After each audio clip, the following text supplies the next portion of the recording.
નમસ્કાર, સ્વાગત છે તમારો મારી યુટ્યુબ ચેનલમાં। આજે લઈને આવીશું એક સત્ય ઘટના, તો વિડીયોને અંત સુધી જરૂરથી સાંભળજો। ચનાચોર ગરમની પેટીવાળા લક્ષ્મીપ્રસાદ। આજે લક્ષ્મીપ્રસાદ બપોરની ચા પીને વહેલા તૈયાર થઈ ગયા અને તેમના ઘરથી 1.5 કિલોમીટરથી દૂરની સરકારી નિશાળના દરવાજે હાથમાં ચણાચોર ગરમની પેટી લઈને પહોંચી ગયા। વિચારોના વમળમાં લક્ષ્મીપ્રસાદ આનંદના હિંડોળે ઝૂલવા લાગ્યા। કેવી કુદરતની મહેરબાની છે! જીવનની ઢળતી સંધ્યાએ પણ આ ઢોકળું કામ કરીને પરસેવાની કમાણી પર સ્વમાનભેર જીવે છે। એકનો એક દીકરો કે જે આ બાપને એક પળ પણ વિલો નહોતો મૂકતો, તે કભાળજા ઘરમાં આવવાથી તેને લઈને કાયમને માટે અમને મૂકીને ઘર છોડીને ચાલ્યો ગયો। છતાં પણ હું ખૂબ જ ખુશ છું કે કુદરતે જે કંઈ કરે છે તે આ જન્મના કર્મો પૂરા કરવા માટે જ કરે છે। હસતા હસતા કે રડતા રડતા કર્મો તો પૂરા કરવા જ પડશે, એમાં તો છૂટકો જ નથી। તો પછી શા માટે હસતે મોઢે પૂરા ના કરીએ?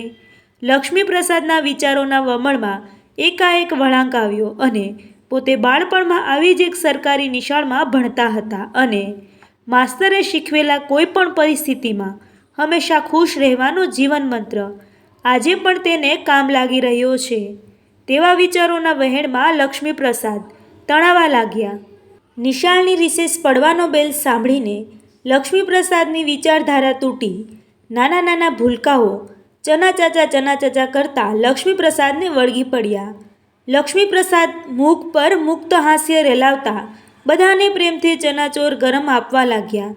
એક છોકરાએ ચનાચોર ગરમ લેવા માટે ખોટો સિક્કો આપ્યો, તો પણ લક્ષ્મીપ્રસાદના ચહેરાની એક પણ રેખા બદલાઈ નહીં અને પેલા છોકરાને ખબર પણ ના પડે તે રીતે ખોટો સિક્કો પોતાના ગજવામાં નાખીને કોઈ ભેદભાવ રાખ્યા વગર તેને પણ બીજા જેટલા જ ચણાચોર ગરમ આપ્યા।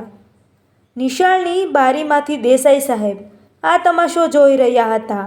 આમ તો તેઓ ઘણીવાર લક્ષ્મીપ્રસાદને બારીમાંથી નિરીક્ષણ કરતા બેઠા રહેતા, પણ આજે તેઓ બહાર આવ્યા અને તેના મિત્ર જોશી સાહેબને સાથે લેતા આવ્યા।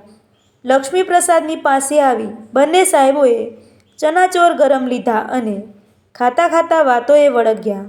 દેસાઈ સાહેબે ઘણા દિવસોથી તેના મનમાં ઘોળાયા કરતો પ્રશ્ન લક્ષ્મીપ્રસાદને પૂછી જ નાખ્યો। લક્ષ્મીપ્રસાદ, તમને કેટલાય છોકરાઓ ખોટો સિક્કો આપીને ચનાચોર ગરમ લઈ જાય છે, તો પણ તમે તેને કેમ આપો છો? તમને તમારા ધંધામાં ખોટ નથી જતી? આ બધા ખોટા સિક્કાનું શું કરો છો? દેસાઈ સાહેબે બધા પ્રશ્નોનો વરસાદ એક સાથે જ વરસાવી દીધો। લક્ષ્મીપ્રસાદે શાંત ચિત્તે હસતે મુખે જવાબ આપ્યો, સાહેબ, હું પણ એક દિવસ બાળક હતો અને મને એક ખોટો સિક્કો કોઈ જગ્યાએ ચાલી જાય તો કેવું સારું એવું થયા કરતું અને કોઈ દુકાને ચાલી જાય ને તેના બદલામાં વસ્તુ મળી જાય તો તેનો આનંદ ખૂબ આવતો। માટે હવે મને એવું લાગે છે કે બીજાને સુખ આપવાથી મારી પાસે પણ સુખ જ રહે છે અને એટલે જ મેં આ ચાના મસાલા સાથે સુખની દુકાન કાઢી છે। પણ આનાથી તો વિદ્યાર્થીઓને ખોટું કરવાની વૃત્તિને પ્રોત્સાહન મળે ને, અને તમને પણ નુકસાન થાય ને ધંધામાં? દેસાઈ સાહેબે લક્ષ્મીપ્રસાદની વિચારસરણીનો તાગ મેળવવા માટે સમો પ્રશ્ન કર્યો। થોડું હસીને લક્ષ્મીપ્રસાદ ગળું સાફ કરતા બોલ્યા, સાહેબ, મને થોડી ખોટ જવાથી કંઈ જાજો ફરક નથી પડવાનો, પણ પેલા બાળકને તેનો સિક્કો ખોટો છે તેમ કહીને રિસેસમાં નાસ્તાથી વંચિત રાખવાથી તેને બહુ દુઃખ થાત અને મારી પાસે તો આવા કેટલાય ખોટા સિક્કાઓ છે, એમાં એક વધારે। હું બધા ખોટા સિક્કાઓ ભેગા કરું છું। દેસાઈ સાહેબ અને જોશી સાહેબ બંને આ ગરીબની ઈમાનદારી અને સમજણ પર આફરીન થઈને એકબીજા સામે જોઈ રહ્યા। રિસેસ પૂરી થવાનો બેલ પડ્યો। લક્ષ્મીપ્રસાદે તેની ચના મસાલાની પેટી બંધ કરવાની તૈયારી કરવા માંડી અને બંને શિક્ષકો પોતે આજે કોઈ મોટો પાઠ શીખ્યા હોય તેમ હરખાતા નિશાળમાં દાખલ થયા। લક્ષ્મીપ્રસાદ તેની પેટી લઈને થોડે દૂર આવેલા બગીચામાં ગયા। ત્યાં તેને થોડા ઘરાકો મળ્યા, પણ હજુ થોડા બચેલા ચના ખપાવવા માટે લક્ષ્મીપ્રસાદે દરિયા કિનારા તરફ પગ ઉપાડ્યા। આજે દરિયા કિનારે ભરતીને લીધે ઝાઝા લોકો આવ્યા નહોતા, તેથી ત્યાં પણ બહુ ઘરાકી ના મળી। છતાં પણ લક્ષ્મીપ્રસાદ ચહેરા પરના એ જ આનંદ સાથે ઘરે આવ્યા. ઘરે ગૌરીબેન રાહ જોઈને જ બેઠા હતા. હાથ મોં ધોઈને બંને સાથે જમવા બેઠા.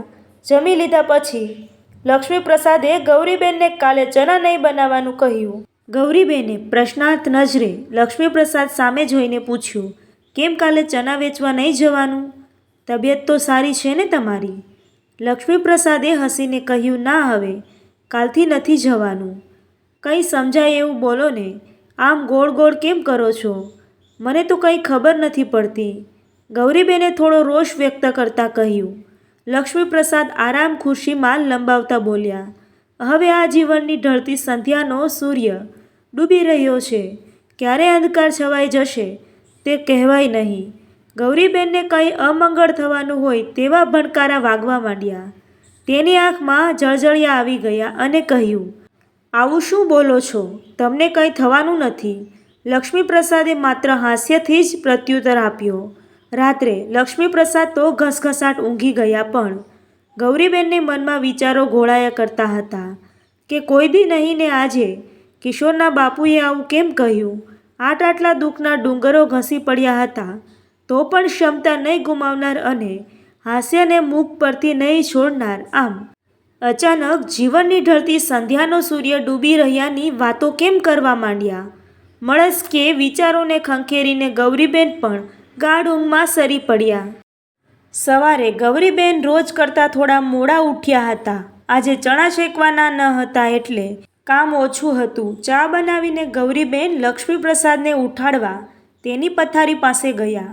માથા પર હાથ મૂકતા જ મોંમાંથી રાડ પડાઈ ગઈ. ઓહ, તમને તો તાવ છે? કહેતાય નથી, હું ડૉક્ટરને બોલાવીને હમણાં જ આવી, કહીને ગૌરીબેન જલ્દીથી પડોશની ચાલીમાં રહેતા ડૉક્ટર રાધેભાઈને બોલાવી લાવ્યા. ડૉક્ટર પણ આ કુટુંબના જ એક સભ્ય હોય તેમ ગૌરીબેનની સાથે જલ્દીથી આવ્યા. આવીને લક્ષ્મીપ્રસાદને તપાસ્યા અને કહ્યું, કંઈ ચિંતા જેવું નથી, સામાન્ય તાવ છે. આ દવા આપું છું, એ લેવડાવી લેજો અને સાંજે આ બીજી ગોળી આપી દેજો. ડૉક્ટર તો તેનું કામ પતાવીને ચાલ્યા ગયા. લક્ષ્મીપ્રસાદ ગૌરીબેનને પાસે બોલાવીને કહ્યું, મને ઊભો કરીને મંદિરની પાસે લઈ જાને. ગૌરીબેન ટેકો આપીને લક્ષ્મીપ્રસાદને ઘરના ખૂણામાં રાખેલા ભગવાનના મંદિર પાસે બેસાડ્યા. મંદિરમાં શ્રીરામચંદ્રજીનો, લક્ષ્મણજી અને જાનકીજી અને હનુમાનજી સાથેનો એકમાત્ર ફોટો હતો. તેની સામે હાથ જોડીને લક્ષ્મીપ્રસાદ બેસી રહ્યા. લક્ષ્મીપ્રસાદે ગૌરીબેન પાસે ચના મસાલાની પેટીમાં એક ડાબલું રાખે છે તે આપવાનું કહ્યું. ગૌરીબેને તે ડાબલો આપ્યો. તેમાંથી લક્ષ્મીપ્રસાદે અત્યાર સુધી જેણે જેણે ખોટા સિક્કાઓ આપ્યા હતા તે બધા બહાર કાઢ્યા અને ભગવાન સામે ધર્યા. એવામાં દરવાજા પર ટકોરા પડ્યા, પણ ગૌરીબેન લક્ષ્મીપ્રસાદના આ કાર્યને એવા મગ્ન બનીને જોઈ રહ્યા હતા કે તેને દરવાજો ખખડાવવાનો અવાજ પણ ના સંભળાયો. લક્ષ્મીપ્રસાદે બધા ખોટા સિક્કા ભગવાનના ચરણોમાં અર્પણ કરીને હાથ જોડી મસ્તક નમાવીને પ્રાર્થના કરતાં કહ્યું, હે કરુણા નિધાન, આજ દિવસ સુધી મને લોકોએ જેટલા ખોટા સિક્કાઓ આપ્યા છે તે મેં સંગ્રહી રાખ્યા છે. આજે તને વિનંતી કરું છું કે તું પણ આ એક ખોટા સિક્કાને સંગ્રહી લેજે. અને લક્ષ્મીપ્રસાદે ભગવાનના ચરણોમાં મસ્તક નમાવી કાયમને માટે આંખ બંધ કરી દીધી. ગૌરીબેન તો સાવ શૂન્ય મનસ્ક સ્થિતિમાં જોઈ જ રહ્યા. દરવાજે ફરી એકવાર ટકોરા પડ્યા. ગૌરીબેન આંખમાં આંસુ સાથે દરવાજો ખોલ્યો. દેસાઈ સાહેબ, જોશી સાહેબ અને બીજા 3-4 જણ લક્ષ્મીપ્રસાદને મળવા માટે આવ્યા હતા. ગૌરીબેને અંદર આવવાનું કહ્યું. લક્ષ્મીપ્રસાદ હજુ એ જ સ્થિતિમાં ભગવાનના ચરણોમાં પડ્યા હતા. દેસાઈ સાહેબે તેની સાથે આવેલા ટ્રસ્ટીઓને કહ્યું, જોઈ સાહેબ, આ ખાનદાની માણસની ખાનદાની આ વ્યક્તિએ આખી જિંદગી લોકોના ખોટા સિક્કાઓ ચલાવી લીધા છે, તો શું કુદરત આવા સાચા સિક્કાને નહીં ચલાવે? ગૌરીબેન, હું લક્ષ્મીપ્રસાદને સારી રીતે ઓળખું છું. તેઓ અમારી નિશાળ પાસે જ ચણા વેચવા આવે છે અને અત્યારે તેના છેલ્લા વચનો પણ અમે દરવાજે ઊભા રહીને સાંભળ્યા છે. અને હવે મને આ મહાન માણસના સદાય સુખ પાછળનું રહસ્ય પણ સમજાઈ ગયું છે.